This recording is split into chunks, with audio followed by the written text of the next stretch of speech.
우리는 9월달 하나님의 말씀의 주제를 길이라고 잡고 있습니다. 길.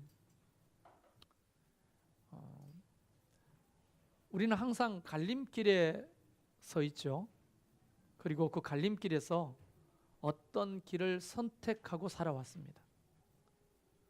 그래서 그 선택의 결과물로 이렇게 저와 여러분의 인생이 구성되어 있는 것이죠.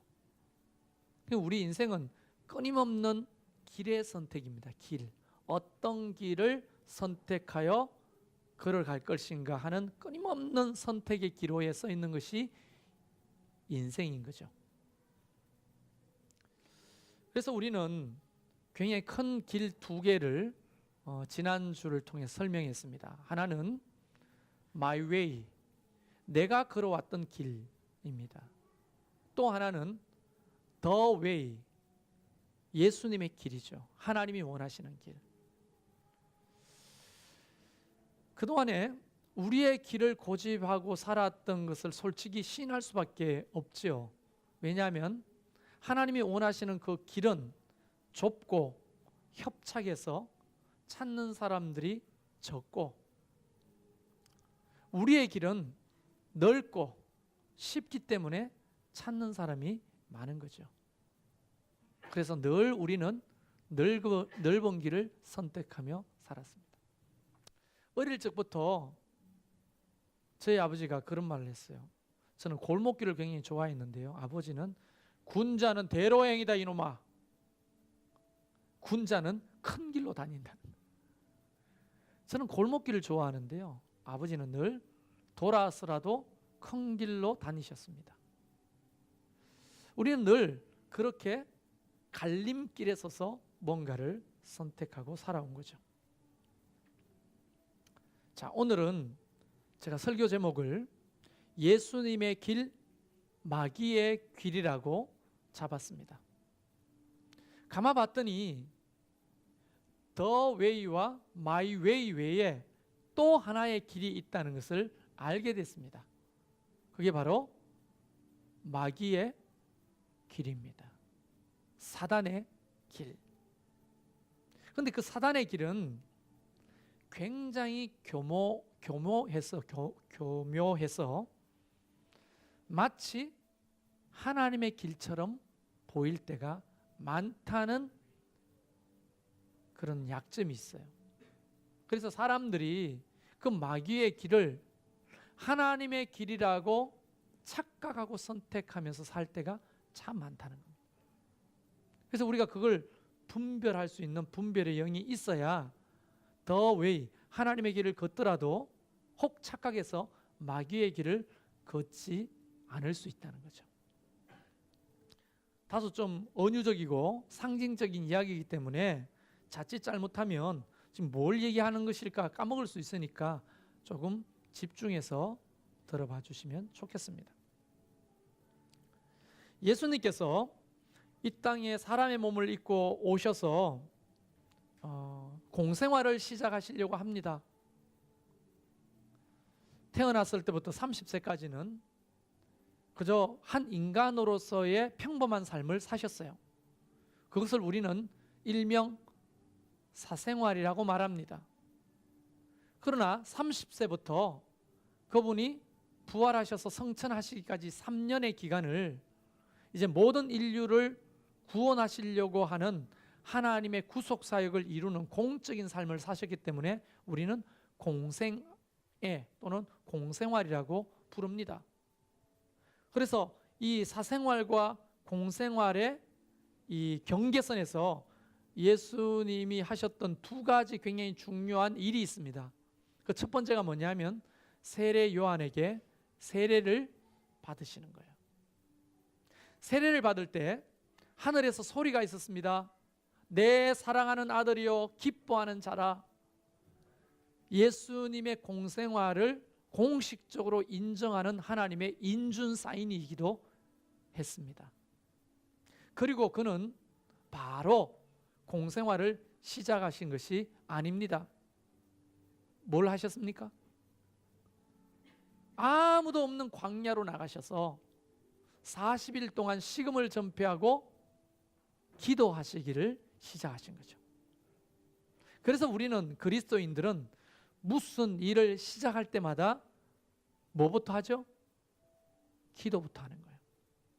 그게 예수님이 걸어가셨던 길이기 때문에 우리도 그렇게 하는 겁니다. 자, 그렇게 기도를 40일 동안 하시면서 이제 공생에 본인이 이 땅에 오신 참된 그 길을 걸으려고 하는데 갑자기 누가 와서 막았었느냐 하면 마귀가 와서 막았습니다. 마귀가 와서 딱 예수님을 막았어서 마귀가 예수님한테 뭘 제안하느냐 하면 성경을 읽어보면 한마디로 말하면 네가 지금 가려고 하는 길보다 더 좋은 길이 있어 라고 또 다른 길을 제시하고 있는 거예요. 다른 길을. 그런데 마귀가 제시하는 그 길은 대부분 아주 매력적인 길이라는 거예요. 그래서 도대체 마귀가 예수님에게 어떤 길을 제안하고 있는지 한번 살펴봄으로 해서 우리는 뭘 깨달을 수 있어요? 아, 마귀가 나에게도 이런 길을 제안하겠구나. 또는 마귀가 우리 교회에도 이런 길을 제안하겠구나.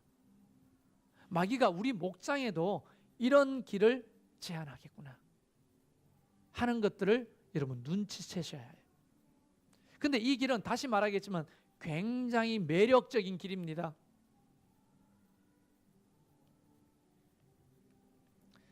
자, 그러면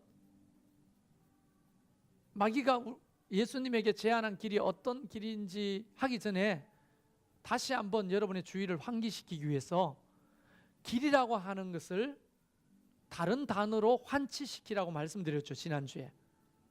예수님의 길 했을 때는 단어를 길 대신 바꿔야 돼요. 뭐로? 방식. 예수님의 삶의 방식.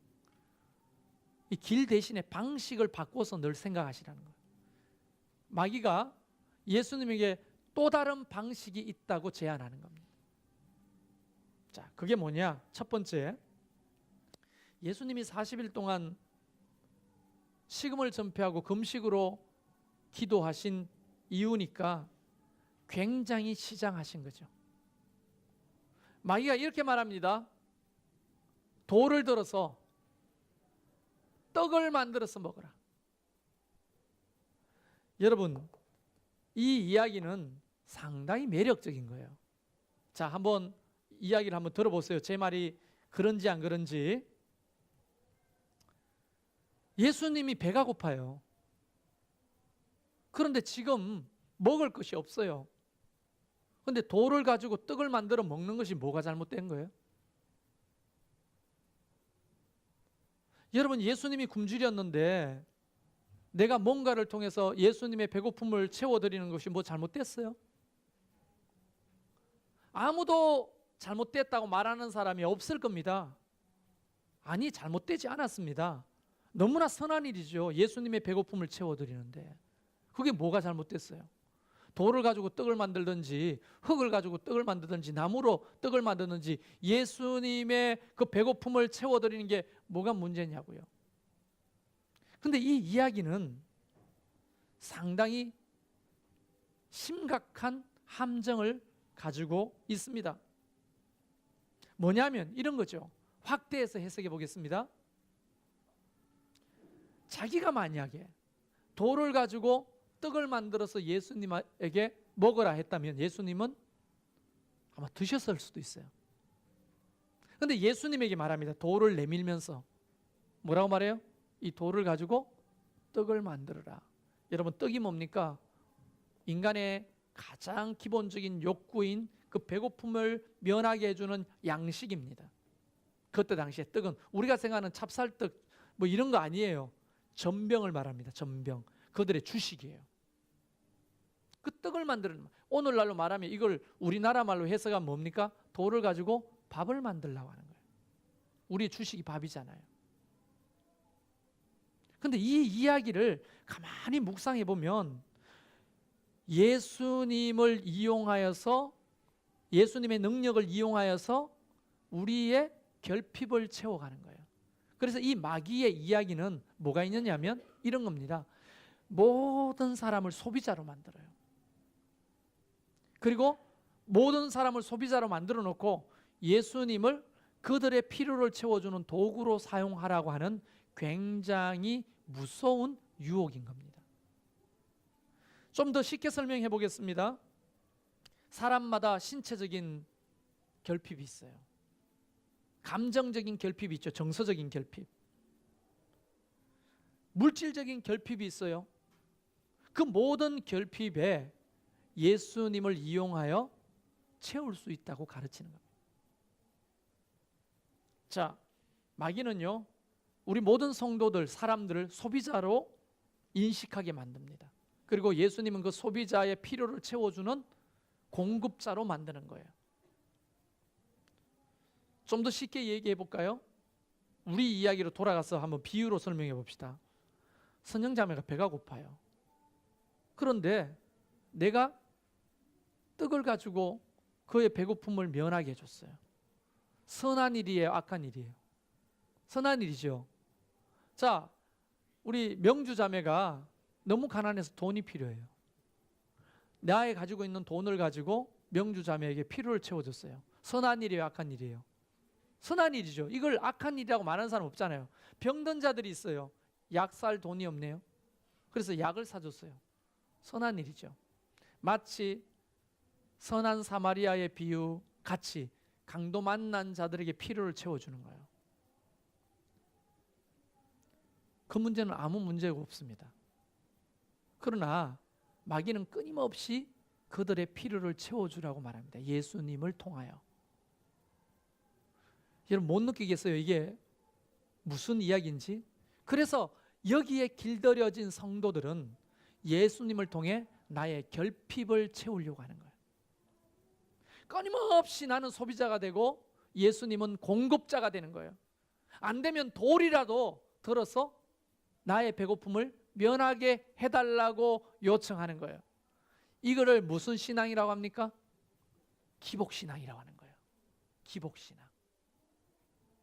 우리는 입만 열면 우리의 결핍을 채워달라고 주님 앞에 요청합니다. 마치 마귀가 돌들을 떡으로 만들어 먹으라고 하는 식이죠. 그 구성이 똑같은 거예요. 구조가.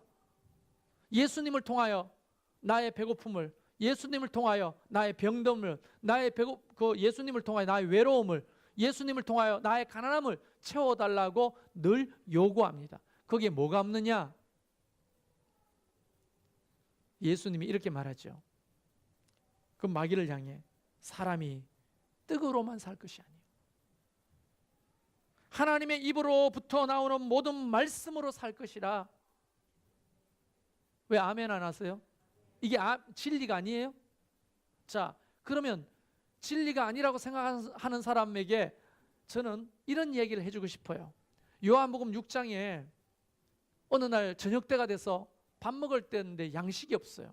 사람들이 거기 몇 명이나 모였느냐? 예수님의 말씀을 들으려고 장정만 5천 명, 추산할 때 한 2만 명 정도로 추산하고 있는데 갑자기 어떤 아이가 보리떡 5개, 물고기 2마리를 가지고 나왔습니다.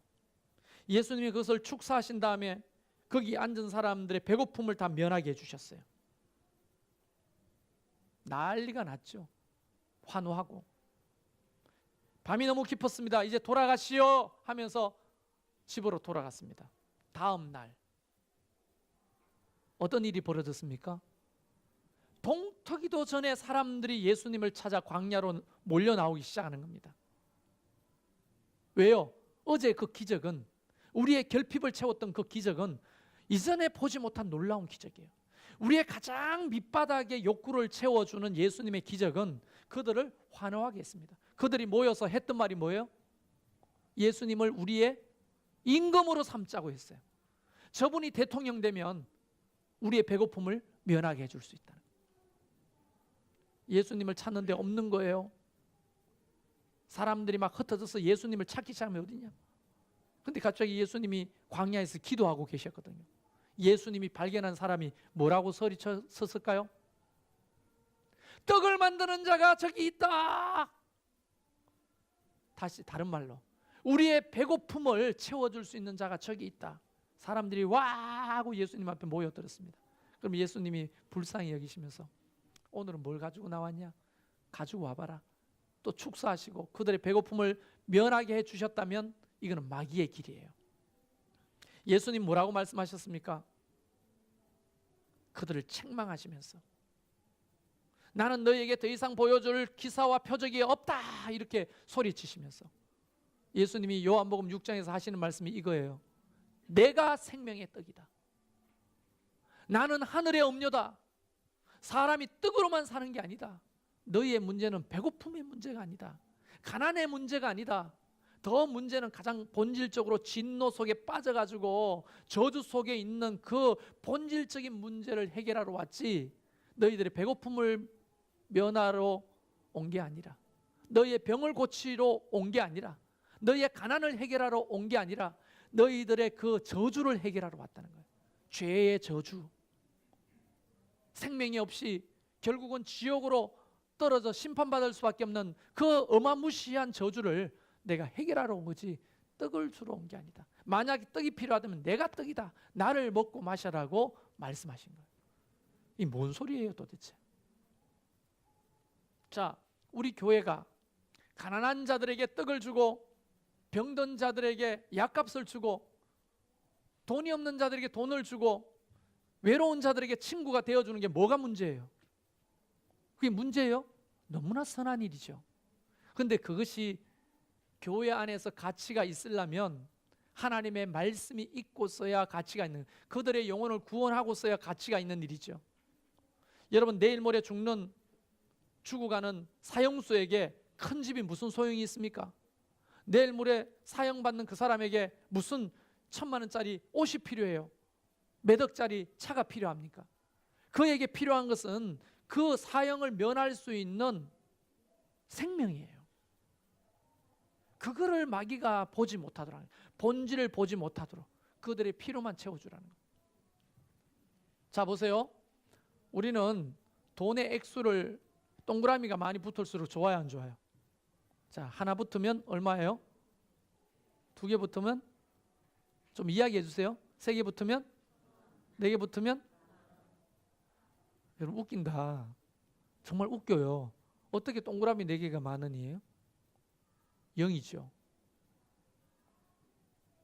생각해 보세요. 가난한 자들에게 밥을 줬어요. 잘했어. 동그라미 하나 쳐줘.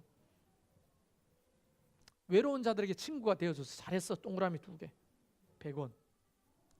자, 약 없는 자들에게 약을 사줬어요. 동그라미 하나 더. 1,000원. 얼마예요 총? 동그라미가 3개면? 그쵸? 0이지. 동그라미 10개라도 0이죠. 반드시 동그라미 앞에 뭐가 있어야 돼요? 1이라고 하네요. 소박합니다. 9가 붙으면 안 돼요? 네, 1이라고 하셨네. 예를 들어서 1이 붙어 있을 때 뒤에 동그라미가 가치가 발생하는 거예요. 세상 사람들에게 하나님의 말씀을 통하여 구원이 들어갈 때 교회는 선한 일이 가치가 발생하는 거예요. 마귀는 뭐라고 말합니까? 교회를 NGO 단체로 만들라는 거예요. 구제 단체로 만들려고 하는 거예요. 사람들의 필요를 채워주는 그런 단체로 만들려고 하는 거예요. 목장별로 가난한 자들의 집에 가가지고 청소를 해주고 가난한 자들에게 반찬을 만들어주고 너무 선한 일이죠. 근데 궁극적인 목적은 뭡니까? 그들의 영혼을 구원하는 거예요. 예수의 복음을 전파하고 그들에게 하나님의 말씀이 들어가서 생명의 사람이 되도록 하는 것 없이 선한 일은 교회가 하는 일이 아니에요. 얼마든지 다른 NGO 단체가 구호 단체가 할 수 있는 일이에요. 여러분 월드비전도 있고 뭐 구단체 많잖아요. 근데 우리 교회는 컴패션하고 같이 일을 합니다. 왜 컴패션하고 같이 일을 하는 줄 아세요? 컴패션의 장점은 정직하고 투명할 뿐 아니라 그의 마지막 목적은 뭡니까? 예수의 복음을 전하는 거예요. 월드비전은요 종교성을 드러내지 않습니다. 잘 정식 구호단체를 하는 거예요. 그런데 컴패션은요, 항상 교회를 앞세워서 예수의 복음을 전하게 합니다. 착한 일을 하더라도. 마귀는 그렇게 말하는 거예요. 사람의 필요를 채워줘라. 예수님을 이용해서 사람의 필요를 채워줘라. 너무 좋아요. 근데 말씀이 없어요. 그 예수님이 마귀를 꾸짖는 거예요. 사람이 떡으로만 살 것 아니요 하나님의 입으로 나오는 말씀으로 사는 것이다. 여러분, 영화의 곡성이라는 영화 속에 아주 유명한 대사가 나오잖아요. 그 아이가 무엇이 중요한지 까먹게 하는 거예요. 여러분, 앞에 1이 붙어야 뒤에 0이 가치가 발생하는 거예요. 우리가 선한 일을, 착한 일을 하는 거 다 중요한데 앞에 예수의 그리스도의 복음이 없이는 교회는요, 구호단체에 불과한 거예요. 사람을 구원할 수 있는 그런 단체가 못 되는 거예요. 목장이 선한 일을 막 하지만 복음을 전하지 않으면 구호단체에 불과한 거예요. 교회는 구호단체가 아닙니다. 하나님의 말씀을 통하여 영혼을 구원하는 것이 목적이에요.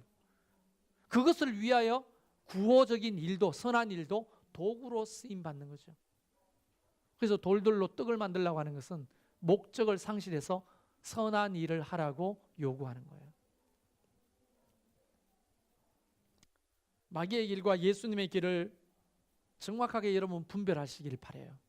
우리를 자꾸 선한 일로 인도하는 마귀가, 거기 복음이 없어요. 그 사람 어떻게 돼요? 우리의 섬김을 통해서 힘을 얻고 돈이 생기고 옷을 만들고 배가 부르고 집이 생겼어요. 그 사람의 마지막은 심판이에요. 그 사람은 구원받을 수가 없는 거예요. 여러분, 교회를 구호단체로 착각하면 안 됩니다. 우리 목장을 구호단체로 착각하면 안 돼요. 마귀는 그 선한 일을 자꾸 강조하는 거예요. 두 번째, 마귀가 예수님을 데리고 성전 꼭대기에 올라가게 합니다. 그리고 뭐라고 말하냐? 뛰어내려 봐라. 그러면 수많은 사람들이 보는 눈앞에서 하나님이 천사를 보내요. 너의 발바닥이 땅에 닿기 전에 딱 받아줄 거다. 그걸 보면 얼마나 사람들이 환호하겠느냐. 여러분, 대단한 거 아니에요? 제 고향 경주는요, 유명한 절들이 많은데 여러분, 경주하면 불국사가 생각나죠? 불국사만큼이나 유명한 절이 하나 있는데 혹시 들어본 적이 있습니까? 기림사라고. 기림사가 뭐냐면 우리나라의 소림사예요. 무인들이 모이는 거예요. 무인들. 거기는요, 도사들이 많아요.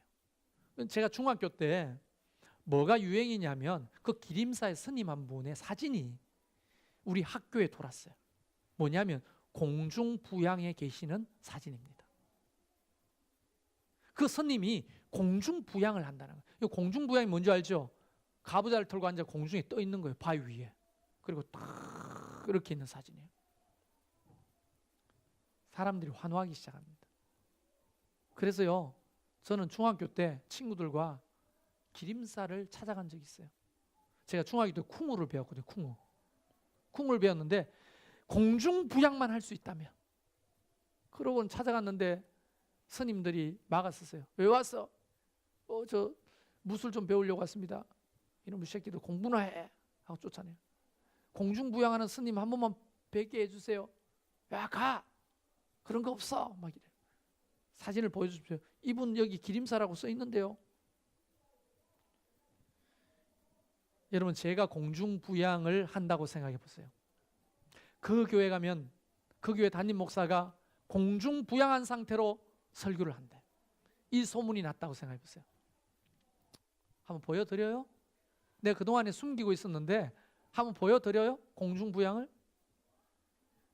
여러분, 제가 공중부양을 한다고 하는 소문이 이 진접 오남 지역에 다 퍼졌을 때 사람들이 구경하러 오겠어요, 안 오겠어요? 오겠죠? 엄청난 기적이죠. 그럼 한번 따져봅시다. 제가 공중부양을 하는 것이 여러분하고 무슨 상관이 있어요?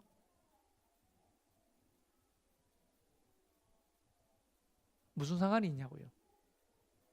여러분의 구경거리죠, 저는. 이해되십니까? 마귀는 하나님의 나라 안에서 이벤트를 하라고 계속 요구를 하는 거예요. 기적과 표적을 드러내라고 하는 거예요. 여러분, 어떤 교단을 저는 판단하기 싫습니다. 그러나 간혹 어떤 교단에서는 은사 집회를 합니다. 거기에는요, 상식적으로는 이해할 수 없는, 과학으로 설명할 수 없는 수많은 기적과 표적이 일어나요. 실제로 사람들이 몰립니다. 얼마나 큰 구경거리겠습니까? 그런데요, 그런 사람이 세상에 빛과 소금이 됐다는 이야기는 저는 잘 들어본 적이 없어요. 기도원에서 집회에 빠져 있고 그런 표적과 기적이 일어나는 어떤 집단에서 하는 기적과 표적을 보고 그들이 세상 속에 빛과 소금의 역할을 가지고 살았다는 얘기를 들어본 적이 없습니다. 여러분, 들어본 적 있으세요? 그들은 어디에 빠졌냐? 그 서커스에 빠져 있는 거예요. 그것을 은혜라고 착각하는 거예요. 그렇게 능력을 드러내고 기적과 표적을 드러내는 사람들 속에 빠져 있는 거예요. 그런데 그들의 삶은, 그들의 인격은 변하지 않습니다. 주님이 우리에게 뭐라고 불렀습니까? 너희는 세상의 빛이요 소금이다. 기적과 표적을 너희에게 보여줄 게 없다. 내가 너희에게 보여줄 수 있는 기적은 요나의 기적 외에는 너희에게 보여줄 게 없다. 이렇게 말씀하셨죠. 요나의 기적은 뭡니까?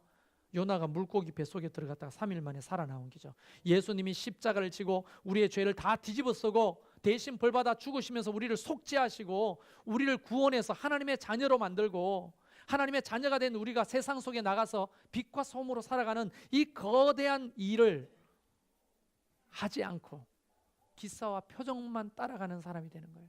예수님이 성전 꼭대기에서 뛰어내리는데 정말 슈퍼맨처럼 딱 땅에 떨어질 것 같은데 둥둥 떠 있는 거예요. 와, 사람들이 환호하죠.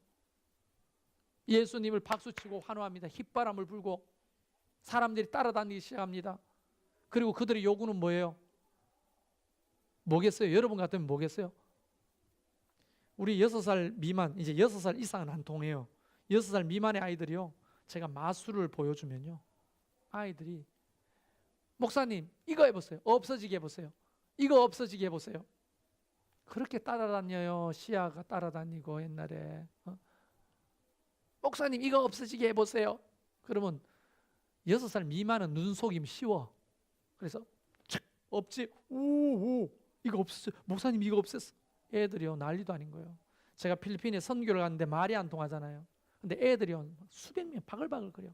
말이 안 통하고 영어도 못하고 따갈라고도 못하고 이래 있는데 갑자기 저는 마술을 좀 합니다. 아이들 눈속임을.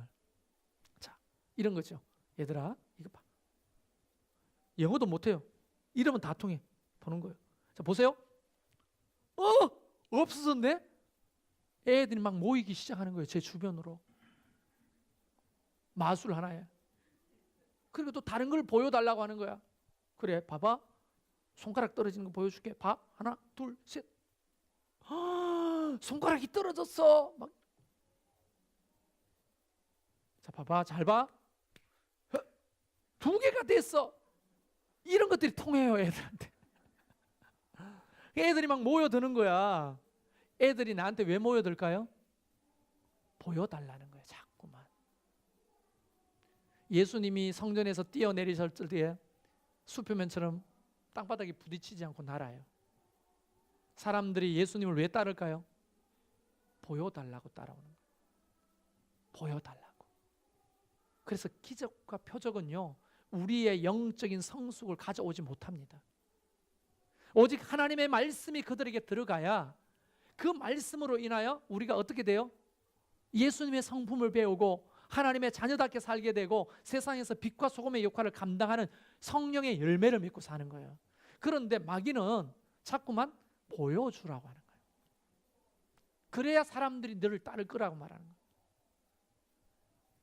여러분, 구경거리는 되지만 그들에게 어떤 유익도 없는 거예요. 내가 공중부양하잖아요. 그게 여러분과 무슨 상관이 있어요? 내가 하늘을 떠다니는 게 여러분에게는 아무런 도움이 안 되는 거예요. 그냥 구경거리만 생기는 거예요. 예수님은 우리의 구경거리로 서커스단에 공마단을 하는 분으로 오신 게 아니에요. 그런데 사람들은 거기에 환호하는 거예요.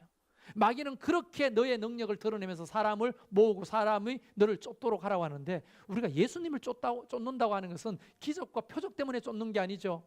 그분의 삶을 따라가고 인격을 따라가고 그의 그렇던 삶의 방식대로 내가 살아가면서 삶 속에 열매를 맺기 위하여 내가 주님을 따르는 거지.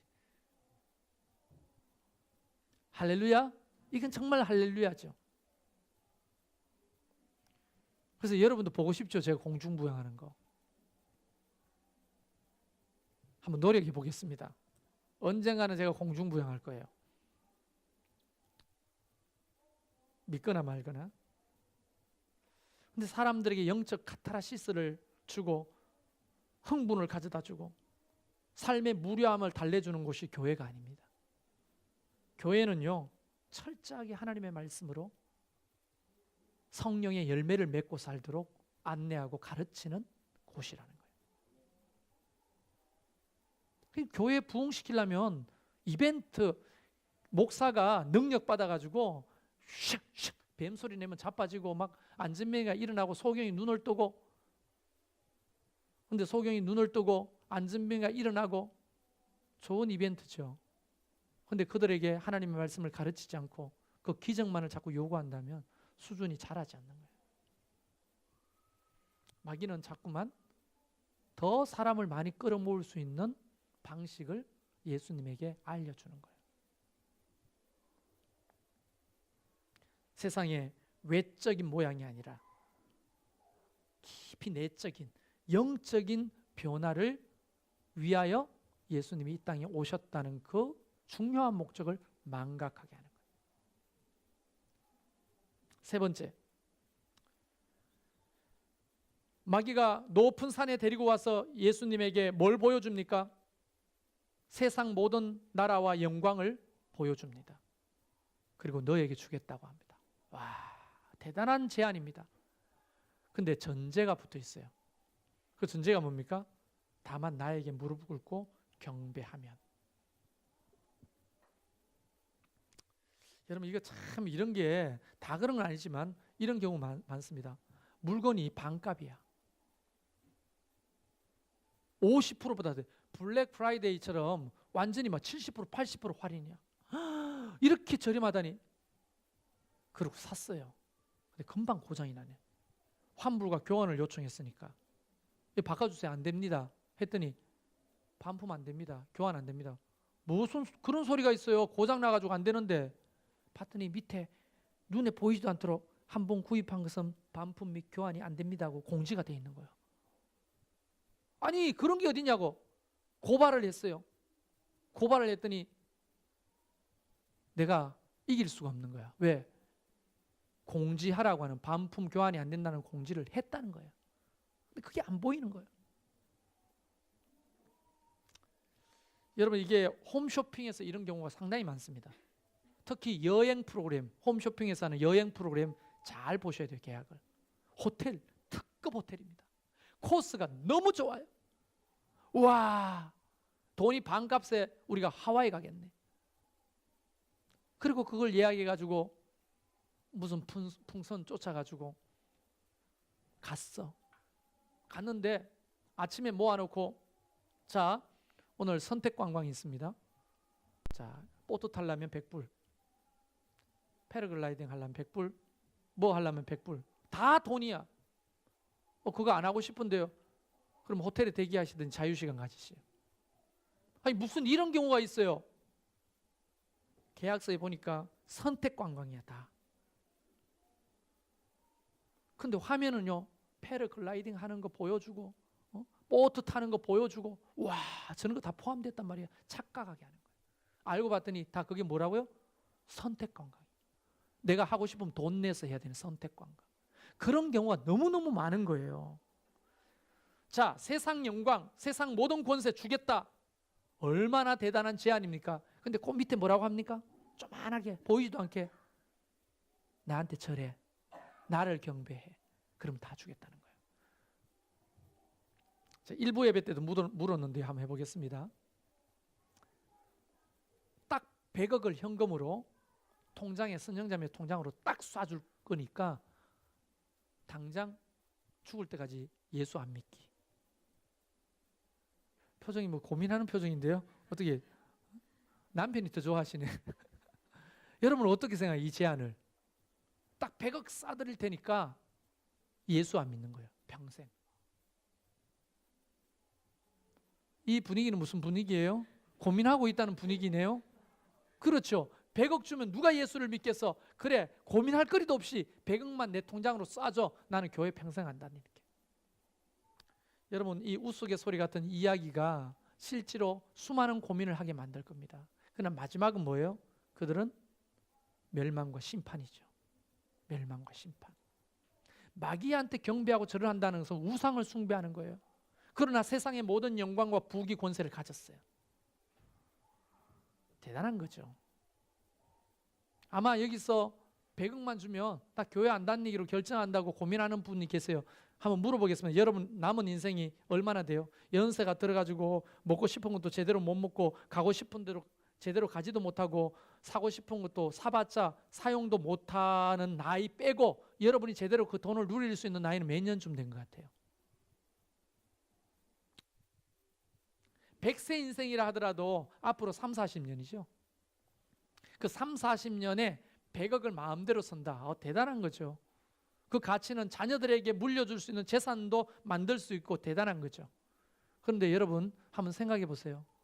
여러분 그 죽음 이후에는 우리가 생각하지 않습니까? 하나님을 경배하고 찬양하고 산다고 하는 의미는 예배하고 산다는 의미가 아니라 하나님의 자녀가 되어서 영원한 생명을 얻는다고 하는 그것이 보정되어 있는 놀라운 지위와 신분이거든요. 그런데 그것을 내려놓아라는 거예요. 마귀에게 경배해라. 세상 부귀, 이 땅에서 필요한 유물적인 복을 너에게 주겠다는 겁니다. 예수 믿으면요 부자 안 돼요. 예수 믿는다고 출세하는 게 아니에요. 예수 믿는다고 모든 일이 형통한 게 아니에요. 예수님을 우리가 이용하는, 우리는 소비자고 우리의 필요를 채우는 그런 분이 아니고요. 예수님을 떠나가지고 이 땅에서 필요한 모든 것들을 가지고 있는다고 참된 행복이 있는 게 아니죠. 마귀는 어떻게 꼬드기냐? 행복은 소유에 있다고 자꾸 꼬드기는 거예요. 100억이면 행복하다고 꼬드기는 거예요. 여러분 100억이면 행복할 것 같으면 부자들이 행복해야죠. 그런데 부자들의 이야기를 들어보면 진짜 참된 행복을 누리는 사람은 극히 드물어요. 다만 그들은 좀 편리하게 살 뿐이에요. 우리보다 더 좋은 차를 가지고 타면서 좀 편리를 누리는 거예요. 더 큰 집에 살면서 좀 편리를 누리는 거예요. 일하는 아줌마 월급 주면서 편리를 누리는 거죠. 행복을 누리는 거 아니에요. 평안을 누리는 거 아니에요. 그런데 마귀는 평안과 편리를 착각하게 만드는 거예요. 돈을 가지고 있으면 좀 편리하게 살 수는 있어도 평안을 가지고 살 수는 보장되는 게 아니에요. 돈이. 근데 마귀는 밑에 자그만하게 우리가 읽지도 못할 정도로 말하는 거예요. 세상 부귀 영화 다 준다. 그러나 하나님을 떠나라. 거기는 평안은 없다. 영생은 없다. 사람들이 보이는 그 부귀 영화에 환호하는 거예요. 오늘날도 수많은 젊은이들을 이렇게 이야기해 보면요. 돈이면 다죠. 돈. 출세, 돈. 마귀는 그렇게 자꾸만 우리를 꼬드기는 거예요. 어때요? 매력적이지 않습니까? 마귀의 길은. 자, 돌을 들어 떡을 만드는 거, 사람의 모든 필요를 채워주는 거, 얼마나 매력적이고 선한 일이에요. 그런데 말씀이 없어요. 하늘 저 높은 데서 뛰어내려. 근데 살아남아. 기적과 표적이 있어. 얼마나 좋은 구경거리예요. 그 속에 인격의 변화와 세상의 빛과 소금이 되는 그 가치는 없어요. 셋째, 세상 부귀 영화 다 누려요. 부러움의 대상처럼 보이죠. 뭐가 없습니까? 하나님을 떠났으니 그들은 영생이 없어요. 모두가 다 선하게 보이고 모두가 다 매력적으로 보이지만 근본적인 문제가 없는, 정말 중요한 것이 없는 그런 거예요. 달콤하게 보이지만 따라가면 끝인 거예요. 우리 동네에 유괴범이 잡힌 적이 있어요. 어린 시절 우리 동네에. 그 아저씨 소문이 파다했어요. 어떤 년, 여러분 연세 드신 분은 아는데 그 나무 젓가락 끝에 설탕 덩어리가 붙어 있는 사탕 알아요? 안 드셔보셨어요? 어린 시절에 그 나무젓가락 끝에 이만한 노란 설탕 덩어리 사탕이 붙어 있어요. 그건 우리 동네에서는 월남사탕 또는 월남방맹이라고 불렀어요. 그걸 애들이 입에 넣어가지고 이렇게 돌려. 얼마나 맛있는지 몰라요. 그걸 저도 많이 먹고 자랐는데요. 아저씨가 담 옆에 이렇게 붙었어가지고 애가 지나가면요, 월남방맹이 이렇게 내비는 거예요. 그 월남방맹이를 보고 애들이 가는 거예요. 그럼 걔가 사라지는 거예요. 월남방맹이 보고 갔다가 그때는요, 그 월남방맹이 사탕이 너무너무 맛있거든요. 입에 넣으면요, 한 2시간은 개길 수 있어요. 돌리면서 떨어져도 닦아가 또 내 입에 넣었다가 네 입에 한번 넣어주고, 네 입에 넣었다가 내 입에 넣고. 그게 우리 아이들의 로망이었어요. 요즘 추파춥스의 원조라고 할까요?